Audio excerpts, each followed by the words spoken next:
ومن يقتل مؤمنا متعمدا فجزاؤه جهنم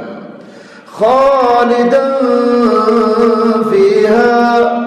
وغضب الله عليه ولعنه وأعد له عذابا عظيما.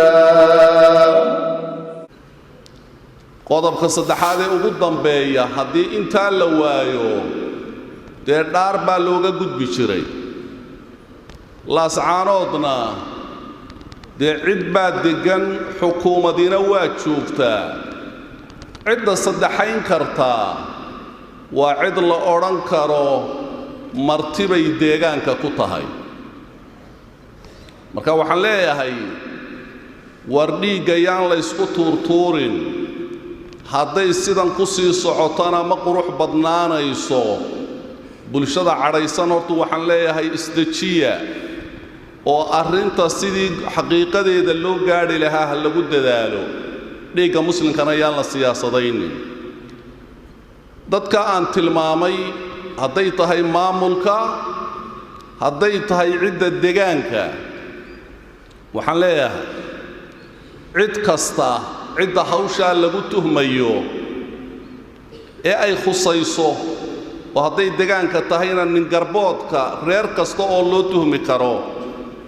hadday xukuumadda tahayna cidday khusayso war gole inta la isugu yimaado furan ummadda ha la dhaariyo ciddii la tuhmayaba waa qodobka saddexaad ee bulshadu ku sabirto ama ku sad qaadato waxaan shaki lahayn inay soo baxayso oo ay masiibo ku dhacayso cidda ilaahay magaciisa been ugu soo baxda waxaanan aaminsanahay inaan xaqiiqda la isu sheegayn ee la og yahay dilkani meesha uu ka socdo si markaa uu u soo afgo'o haddii xukuumadda la tuhmayana ciddii la tuhmayaba ha la dhaariyo qabaa'ilka meesha degana nin garboodkooda ha lagu dhaariyo reer kastaba dilkaa inaanu shaqo ku lahayn waxa weeye cid shaqo ku lehna aanay ogayn waxaan hubaa oo aan shakaygaga jirin in arrintu kurbadeedu si fudud u faydmi doonto laakiin haddii carabka laga wada dhowro arrintaasi ma qurux badna aakhiriya adduuntoona dhammaanteenbana ilaahay xaqaha ina waafajiyo